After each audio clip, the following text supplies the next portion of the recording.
रत्नागिरी जिल्ह्यात सकाळपासूनच पावसाची विश्रांती दिसते।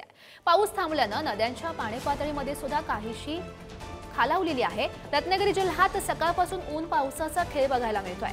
समाधानकारक पावसामुळे लावणीची कामे जवळपास पूर्ण झालेली आहेत। रत्नागिरीमध्ये सकाळपासून पावसाची ही विश्रांती दिसते, त्यामुळे पाऊस नसल्यामुळे पाणी पातळीमध्ये सुद्धा काहीशी घट झालेली आहे। पाऊस थांबलेला आहे आणि ही दृश्य आपण बघू शकतोय। रत्नागिरीमधली ही दृश्य आहेत आपण बघितलेलं होतं। खरं तर काल रात्रीपासून रत्नागिरीमध्ये मुसळधार पाऊस बरसत होता, मात्र हीच आता पावसाची विश्रांती बघायला मिळते।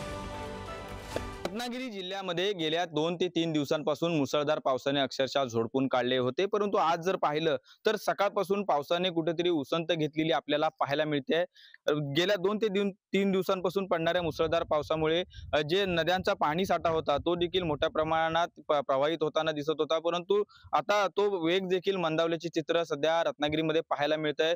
खेडमधील जगबुडी, राजापूरमधील काजळी नदीचा देखील प्रवाह हा सुरळीत मंदावलेला आहे। एकंदरीतच गेल्या 2 ते 3 दिवसांपासून पडणाऱ्या मुसळधार पावसामुळे जो समाधानकारक पाऊस पडत होता, त्यामुळे बळीराजाची जी लावणी कामे आहेत ती देखील सुद्धा संपुष्टात आलेली आपल्याला ग्रामीण भागात पाहायला मिळतंय। सकाळपासूनच कुठेतरी ऊन देखील पडतंय, त्यामुळे काही प्रमाणात उष्णतेच्या ज्या झळा आहेत त्या सुद्धा जाणवताना दिसत आहेत, तर काही ठिकाणी तुरळक पाऊस देखील पडतोय। यामुळे थोड्या प्रमाणात गारवा सुद्धा पाहायला मिळतो। एकंदरीत संमिश्र वातावरण सध्या रत्नागिरी जिल्ह्यामध्ये आपल्याला पाहायला मिळतंय, त्यामुळे आज पावसाच्या सरी कुठेतरी मंदावलेल्या आहेत। तुरळक पावसामुळे कुठेतरी आता नागरिकांना देखील दिलासा मिळताना आपल्याला पाहायला मिळतोय।